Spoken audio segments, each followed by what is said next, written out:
Año 2022. En medio de la investigación contra el clan de los gallegos, brazo armado del Tren de Aragua, había un informante que vivía en las peligrosas tomas del Cerro Chuño. Papá. Pero ¿cómo saber si lo que esta persona decía era cierto? Había que chequear sus datos. Y es ahí que la policía y la Fiscalía de Arica deciden ingresar a ese sector a un funcionario de manera encubierta. Caracterizarlo, mimetizarlo con el ambiente, crear una fachada creíble y mantenerlo viviendo por meses en este lugar.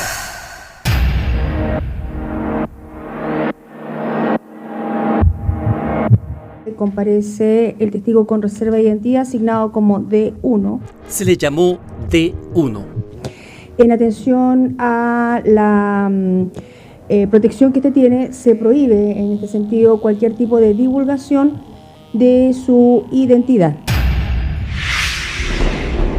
D1 convivió con ellos, los mismos que hoy están detenidos en el juicio contra los gallegos, acusados de extorsión, torturas, posesión de armas y asesinatos, entre otros hechos de alta connotación.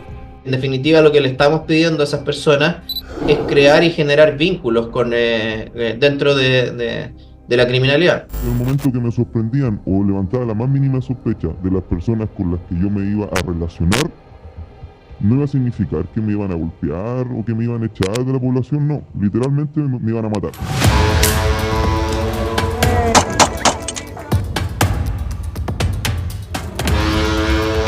Estos son parte de los sujetos con los que le tocó relacionarse. No. Y esto es tal cual como se ve o estamos acostumbrados a ver a veces en las películas, donde estas personas no solamente tienen que hacerse pasar por otros, sino que tomar la identidad de otros. La siguiente es la inédita y sorprendente historia de cómo una persona se infiltró en la misma guarida de una de las bandas del crimen organizado más peligrosas que ingresó a suelo nacional. Su relato en primera persona de cómo actuaban y se movían los líderes de la agrupación delictual. En sus desplazamientos, él siempre portaba una pistola en su cintura. Esta forma también de que se reflejara o de que se viera el arma de fuego era una forma de decir, oye, aquí estoy yo. O sea, no se metan conmigo porque yo soy alguien distinto. Es una conducta que le permitía en la jerga delictual marcar presencia o identificarse como una persona importante. El agente D1 fue seleccionado de entre varios otros colegas. Tuvo que cambiar parte de su fisonomía, su forma de vestirse, de moverse, de caminar, de hablar. Aprender cosas tan básicas como jergas y determinados gustos musicales y culinarios. Esta fachada, que iba de la mano con un proceso de caracterización, un cambio de vestimenta, también tenía que obedecer a ciertas necesidades propias del cerro, porque era un contexto, un ambiente hostil. Para la elección de un agente encubierto, la PDI ve algunas características claras. La primera de ellas es que el oficial esté muy claro de la investigación que se está llevando y además otras aristas, tales como el cómo enfrentar el grupo criminal, cuál es la forma de trabajo que tiene y también, de una u otra manera, el plano actoral que tiene el oficial que está a cargo de esta diligencia.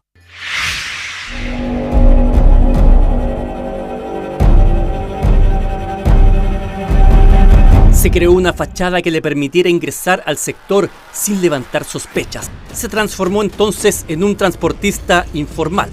Se convirtió con el tiempo en un habitual de la toma que movía lo que le solicitaran y a quien lo pidiera. Comenzó así a ganar la confianza de diversos habitantes, a utilizar los comedores de la zona hasta que logró el objetivo: entablar amistad con los venezolanos del Cerro Chuño y permear así los distintos perímetros de seguridad que la banda tenía en la parte alta de Arica. La persona que ha estado en el cerro sabe que estas personas tienen barreras naturales, o sea, hechas por bloques de cemento. Hay hoyos que han hecho ellos mismos con el fin de dificultar el ingreso de la policía. Hace unos días, en el marco del juicio contra los gallegos que se lleva a efecto en Arica, D1 declaró detrás de un biombo con la cámara apagada y con el impedimento para los fiscales, querellantes y defensores de acercarse a él. Ese día su relato lo escucharon también los imputados que por primera vez supieron del infiltrado. Vean la reacción de sorpresa al escuchar la voz de la gente que estuvo entre ellos.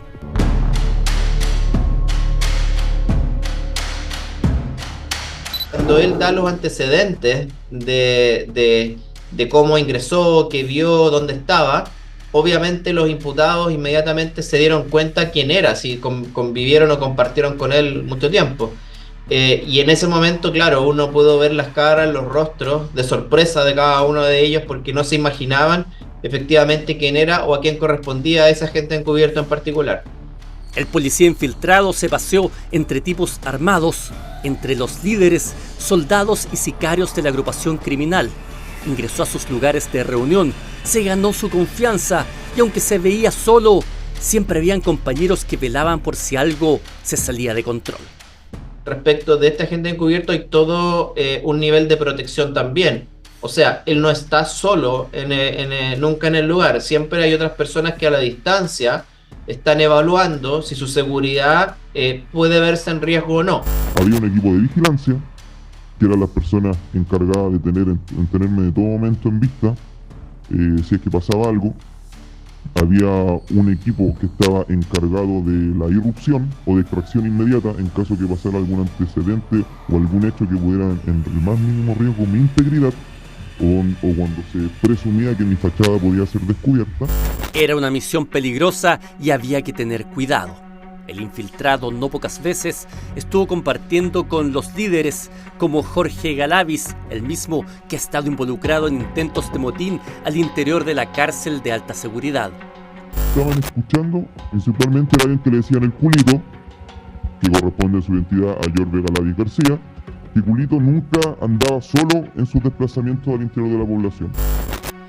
Había una jerga propia de los integrantes que el oficial encubierto comenzó a descifrar, y una manera de pensar y referirse a la banda que D1 escuchó con sus propios oídos. Hablaban de que ellos siempre trabajaban para la causa. O sea, todo lo que ellos hacían, lo hacían por la causa. ¿Y qué era la causa? Era la organización, era la causa del Tren de Aragua.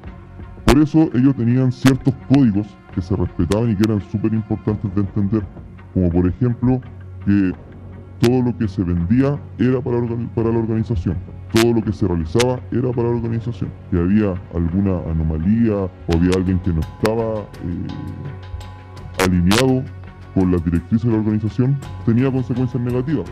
Pero esas consecuencias no iban de la mano con que te echaban de la población o que no te iban a dejar de hablar, no. La consecuencia era la muerte de esta persona. Fue así, por ejemplo, que descubrió cómo operaba este lugar, la casa de tortura, donde uno de sus mismos integrantes fue enterrado vivo a 3 metros de profundidad. Creo que nosotros como región y creo que nosotros como sociedad incluso a estas personas le debemos mucho. El trabajo investigativo fue al límite. No había que descuidar nada en pro de la integridad del oficial.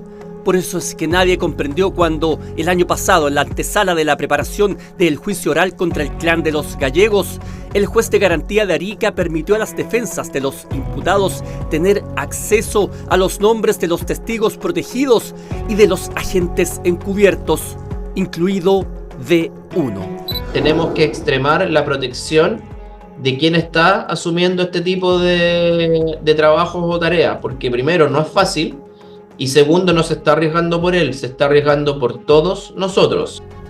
Una vez que fueron detenidos los integrantes de la banda, finalizó el trabajo del agente encubierto D1. Fue trasladado a otra ciudad y hoy ha retomado su vida como oficial, dejando atrás los días que vivió en otra piel.